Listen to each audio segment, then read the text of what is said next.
Okay guys, auction and sales. Here we go.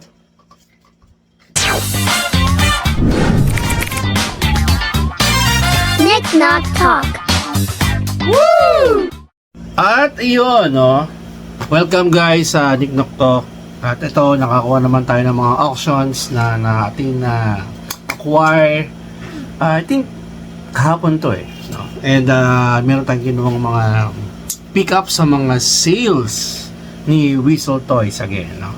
Anyway, simulan na natin to, no? Itong ating episode na pinamagatang sales and auctions. Okay, so unang auction natin, nakuha natin, no? Sa Big Boys. Araw-araw nagpapa-auction si Big Boys, no? And luckily, nanalo naman tayo. I think ito yung pangalawang beses na tinanalo sa auction nila. And nakakuha tayo sa kanila ng soda. Ito. Sealed soda lang ko natin to, si Shoto to the Rocky. Hindi naman tayo anime fan, but kailangan natin to para sa aming battle ni Iya, ni Baby Iya, no? Sa round 6 namin para masamula na namin to, no? I think pang ano na to, pang 7, I think pang 7. So, meron pa akong parating na tatlo, so 10 na. Kailangan namin ng 4 na lang para masimulan namin yung battle, no? Nakuha natin to kay Big Boys. Napalo natin to ng 300 pesos. Pero ang lumalabas to, I think ang SRP ngayon nito, pag sealed no, is around $15. Yata o 18. So, sabihin $15 na lang, no? So, medyo okay to, no? So, sealed. Okay. And then, nakuha natin sa auction din ni Big Boys na plano natin is si Shaquille O'Neal. Kasi yung atin ay nabili, no? Buti na lang nakakuha tayo at nakakuha natin ng mura, no? So, in auction, good thing na nalo tayo, no? So, nakuha natin na sa auction, no? At hindi ko lang ba't wala nang lumaban pero 300 lang nakuha natin, no? So, ito siya, medyo lang to. Matagal na to, 2,000 pa to, no? So, okay naman yung box niya. Good box naman siya, kaya lang may napansin ako rito, ito, mayroon parang tuldok. Hindi ko matanggal hindi ko lang, tayo yata ng daga. Hindi siguro. Ewan ko ano na to, no? Pero, okay lang kasi per keep naman natin to, hindi na to bibenta, atin na to. Okay, so 300 pesos nakuha natin to. Okay? Si Shaquille O'Neal, check na natin na ang kanyang PPG value. Ang PPG value ni Shaquille is $28 na ngayon. No? So, 328. Medyo maganda yung nakuha natin dito. Okay? Maganda yung box, doon lang sa tuldok na nakita ko yan. Ito nyo ba yan? Ay, matanggal Anyway, good cards pa rin ito kasi 300, napakamura. And then meron tayong nakausap, no, na ating fellow collector at reseller, to, si Sir Romel. Ano mo yan? Lee? Parang Lee yung apelido niya, parang double L-I, no? So, maraming salamat sir kasi meron siyang binentang mga pops, no, na personal collections niya, and nakuha natin na maayos, no? So, nakakuha tayo sa kanya ng Predator. Actually, tatlo to yung dalawa nandun sa tropa natin, yung Fugitive Predator na parang galing tubig, saka yung Black Room. Ito yung natira, kinuha ko na rin yung Alan Dutch. Si Dutch, no? Ito yung latest, I think ito yung latest, yung pinakabida, no? So, para siyang Arnold Schwarzenegger na cover in mud, no? So, nakuha natin to. So, naka-bundles na tatlo, no? Nakuha sa kanya. Maganda yung box, good yung box, no? Ang presyo nito right now, ang PPG ni Alan o si Dutch is nasa $16, no? SE to, okay? So, good catch to, no? Okay?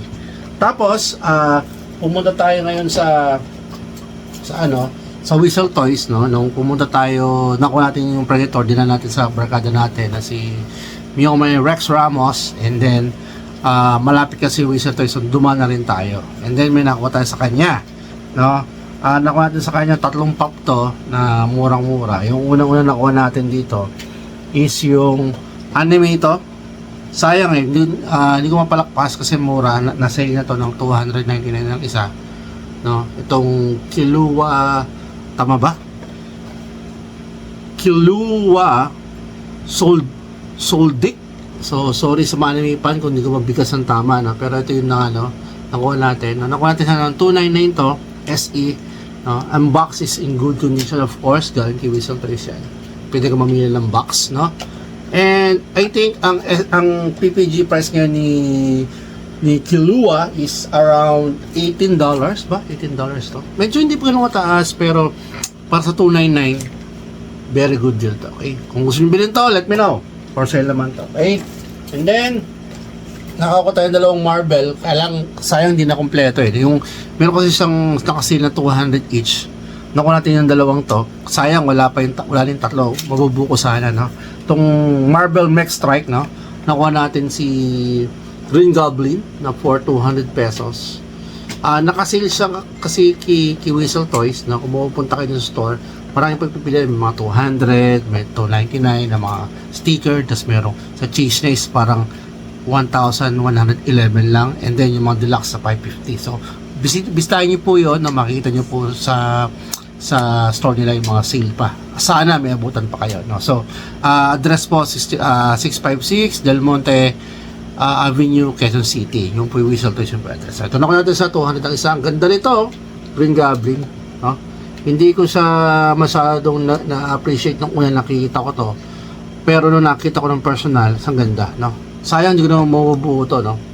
So, kasi may, nung unang dumating daw to, I think nung nagkaroon ng first sale ng 200, ang isa nito, kompleto lahat yan.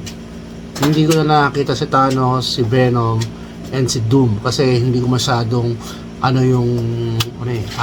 tong Mech Strike. Pero nakita ko siya, personal, ang ganda ng detalye nito. Okay? Hopefully makompleto ko, pero kung hindi naman, baka ibenta rin natin to. So, itong Mech Strike, nasa ano lang to. Medyo mababa siya, nasa $12, no? $12 tong Green Goblin, no? And then, isa na ko natin is si Loki. Same price, no? And yung PPG na $12 din. Okay? FYI, no?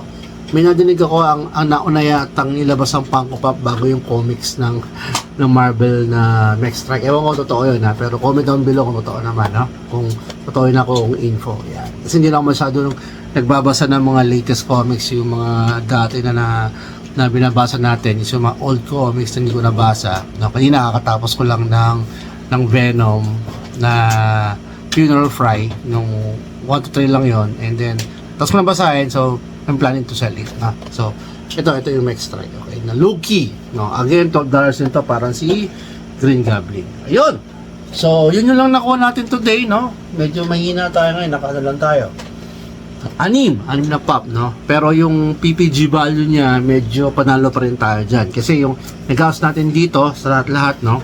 Kasi syempre, except for the food, kasi kinain naman natin yun.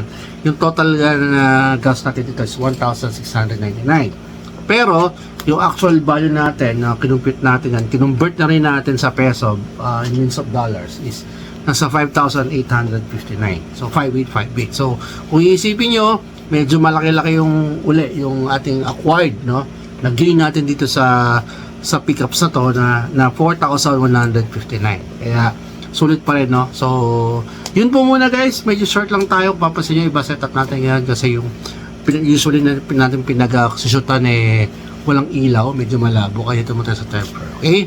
So, yun po muna guys. Abangan nyo. May mga parting pa tayo at for sure, doon sa mga binili natin, masusurprise kayo. Medyo late na tayo doon sa mga iba, pero still nakaka-excite pa rin. Okay? So, maraming salamat guys, no? Again, this is your friendly Nick Knock Talk. Nagsasabi na stay safe and happy hunting. And don't forget to click the subscribe button. Okay? Thank you guys!